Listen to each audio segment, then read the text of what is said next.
This is the best 75% keyboard to get if you are on a tight budget, retailing from only 135 US dollar or just below the 800 ringgit price point. This is a fantastic keyboard in terms of value, sound profile, as well as typing experience. Anyway, this is our review of the QK75 by Qwertykeys. First, let's talk about the specs of the QK75 first. Unlike the QK65 and the QK60, the QK75 uses a PCB mount design which allows for a plateless build. However, that is only for the soldered PCB, because if you get the hot swap PCB, it won't be able to hold on to the switches quite as well or as steady, so it will not be a pleasant experience.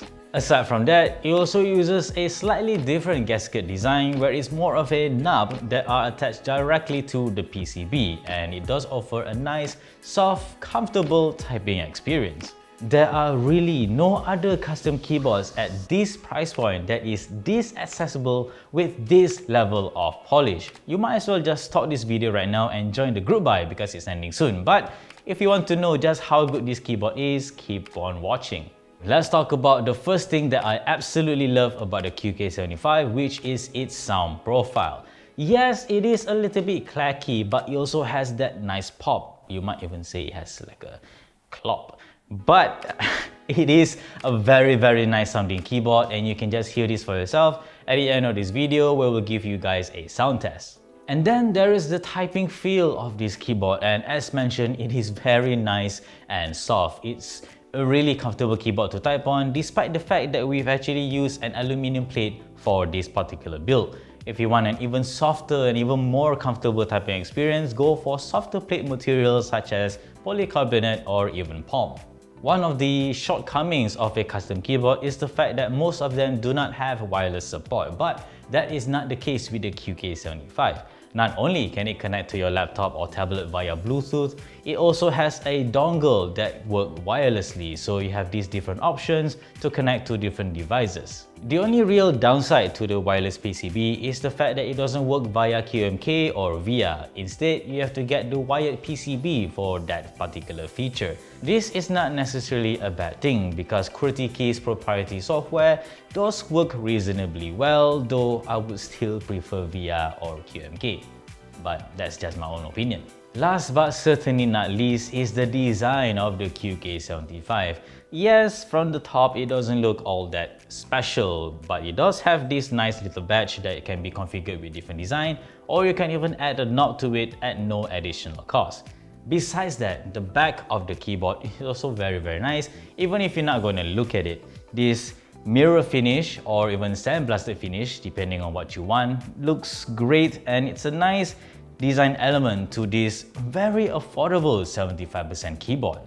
There's also this nice centered USB-C port, and I love how they hide the battery inside the case of the QK75. There is an internal weight that covers it up, and it just looks very nice and clean instead of just having it exposed when you are disassembling the keyboard. Now, on to things that I don't quite like about the QK75, starting with its typing experience. Yes, it is nice and soft, but because it is PCB mounted, the vibration from one end of the keyboard to another does transfer quite noticeably. As you are typing on this keyboard, especially if you're a heavy typist or a fast typist, you'll feel that the keycaps across the keyboard are vibrating to an extent. I don't personally find this to be an issue, but if you are sensitive about this kind of typing feel, then keep that in mind. Another small qualm that I have with the QK75 is the finish of the case. This particular model is the spray-coated black model, and it looks okay with some tiny sparkles here and there, but I don't quite like how it feels a little bit sandy. It's not necessarily a bad thing. Again, it's up to you guys what you guys like, but at this price point, I would say that I can't really complain, but it is a factor that is worth pointing out. And that's about it when it comes to the negatives of the QK75. I mean, at this price point, there really isn't much to nitpick. You can do a lot worse at this price point, and the QK75 simply redefines the price bracket, in my opinion. On top of that, unlike the majority of custom keyboards, it is also very accessible. If you join the group buy now, which is ending this Saturday on 10 December here in Malaysia from Reebok Keyboards, you will get it by March 2023, and that is a pretty darn short waiting time. Did I mention that this is also an unlimited group buy? So practically anyone that wants to get this keyboard can get it, and that is a stark contrast from the typical culture of the custom keyboard hobby where everything is limited. And that's really it. If you want a budget-friendly keyboard, the QK75 is one of the best, if not the absolute best option at this price point. So don't forget to join the group buy from Reebok Keyboards here in Malaysia if you're interested to pick it up. As always, we will leave you guys with a sound test of the QK75 with the fantastic Wuque Studio WS Brown switches. It's a very nice tactile switch, and you can hear for yourself that the sound profile is also very good. Like this video if you liked it, subscribe to our channel if you haven't already, and always stay tuned for more good stuff to come here on this channel and nextshift.com.